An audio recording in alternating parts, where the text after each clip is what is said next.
At the outset, I'd just like to say that Major Crime is still investigating this incident, and they'll be looking into the causes and the details of what has happened.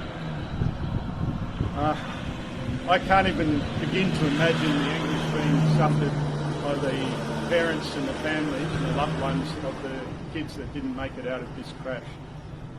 Beyond that, those that did survive are going to be carrying the pain and physical and emotional from this incident for the rest of their lives. And sadly, our first responders are going to have to deal with the scars that they incur as a result of going to these types of incidents. It's just nothing good comes out of these types of incidents. It's a horrible situation.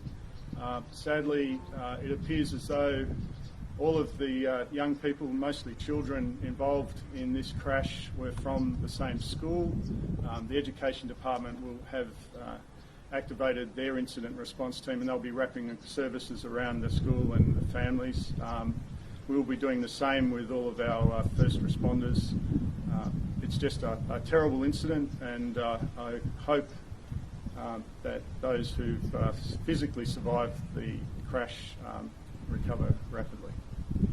Questions? Yeah, I'll take questions then. Superintendent Stewart will take anything else. How do you think the state will respond to this kind of tragedy? Look, this is horrible news at the end of school holidays. I'd ask those who are still on holidays and contemplating returning to the city or to their homes from further afield that they bear it in mind and just take it as a reminder to exercise caution and patience and make sure that they get home safely. You were speaking earlier about the children that survived and what they will be going through. Can you just tell me again, how they're going to be able to cope with this? Look, the horrible thing about any serious, terrible incident of this nature is that people who survive are going to be impacted for the remainder of their lives, and there's just no getting away from that. It's just terrible. There is nothing good that comes out of this sort of an incident. Okay. Is there anything more that the state can do in terms of helping? Look, what we've had here is, it's being investigated, but a single car runoff, very difficult crashes to prevent. What I can say is that right now we're in the midst of the biggest ever spend on regional road safety in the state's history. $450 million will be spent on road safety right around the regions before June next year, and that includes around $43 million right here in the southwest. We're doing everything we can to improve road safety in regional roads, but it's a really sad fact that in the end a lot of these crashes come down to personal responsibility. People have just got to remember that you're in charge of a lethal weapon when you're driving a vehicle, and the consequences are dire if you make a bad decision and things go wrong. Anything specific planned for this road? I know what you will have seen if you've been there is this is a small country road. It's a tragic incident. It's being investigated as to what the causes will be, and any recommendations that come out of that investigation will be looked at. Thank you. Jeff, you want to say something? Yeah, thanks everyone. Can I just outline a couple of things that's already been mentioned already, but we currently have the major crash investigation section down here at the moment, investigating both the scene and speaking to all those involved. And what we need to do is ask the community if anyone has any knowledge or any sighting of any vehicle in the vicinity in the lead up to the crash, please let us know by dialing into Crime Stoppers. If you have any dash cam footage or anything else that may assist in the investigation, please let us know. Can I say to what the Minister said, our first responders, we had a number of police from the Busselton police station attend last night, along with the volunteer emergency services and the like. We have our critical response in place for our people to make sure they're okay, because they saw some really terrible things last night.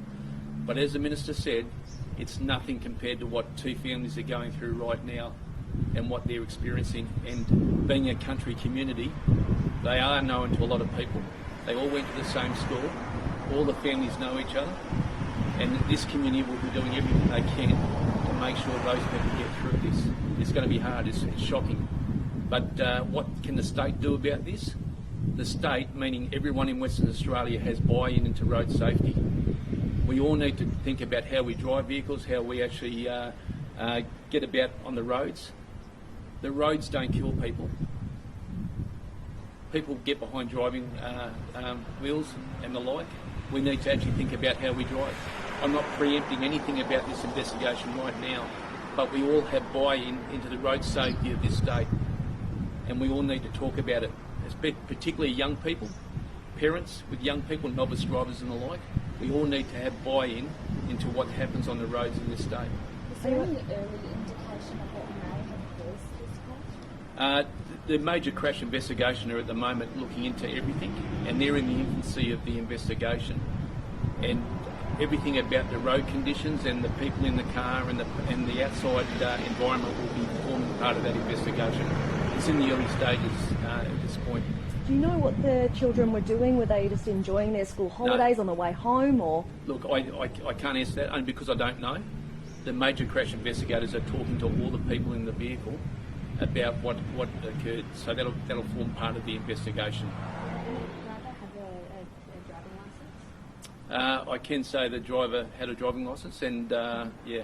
Are you able to outline the rules? A P plate is allowed to have people in their car past a certain time. Is that a rule here in WA? Look, a person can drive a vehicle with people in the vehicle as long as all the seats are occupied and seatbelts are on and things like that. That's fine. But I'm not going to preempt anything about this investigation. As I said, we're in the very early stages, and we have some investigators that have been down here for quite a number of hours now, and plus our own people supporting them to find out exactly what happened. But the main thing about this is that once again we have a country community that is going to suffer and suffer and suffer as a result of some road trauma, and it can stop or can at least be reduced by everyone having a buy-in into what happens on our roads. Have you been in contact with the family, and if you have, how are they doing? We have police in contact with them. We'll have family liaison officers to work with the families, and yeah, I've spoken to police who are at the hospital with the families and the like. So yeah, that's part of our job. How are the kids doing? I haven't spoken to all of them, all the families, but you can imagine how everyone must be feeling. You said they all went to the same school. Can you confirm what school that was? I won't go into this at the moment what school it is, but I can say that, as the Minister said, the Education Department have been involved. The local police here, the officer in charge, Senior Sergeant Walsh, has been in touch with the principal, and they'll be doing what they need to do to mitigate any concerns they have with the impact it has for the school. In your experience as a police officer, how would you kind of describe this kind of incident in your time? Look, I've served predominantly all my life in the country. We dread this type of thing. It's the worst thing about being a copper in the country is when people in the community lose their lives. We always know who they are or who they're connected to or whatever. It's a shocking thing, and it's something now that this community is going to have to bug down and support with love and affection and real support for all those families involved. There was some early reports that there were people travelling in the boot. Can you confirm that? Oh, look, I believe we've released information about people in the boot. That forms part of the investigation. That's all I'll say about that. There's been some posting on social media about the identity. Is that something you can confirm at the moment? We know everyone involved, but I'm not going to stand here and tell you who they are. So, last night wasn't a rainy day and the road's in good condition. I mean, could you describe some of the conditions last night? I mean, well, it wasn't raining down here, and it was a relatively still night. So that's all. It happened about just before 9 o'clock last night. So it's out of the general confines of the suburbs and that here. So it's very dark out there. Are you able to rule out drugs or alcohol, or? No, because I'm not part of the investigation of that. That'll form part of the investigation. What is the speed limit on that road? I think it's about, look, I don't want to be quoted here, but it'd probably be around 90 kilometres or something like that. So, the road is fairly, in conjunction with the speed limit, is it quite a safe road? I think, as the Minister said, it's a normal country road, and I can't recall another crash being out there. Can you talk us through the response to the accident last night?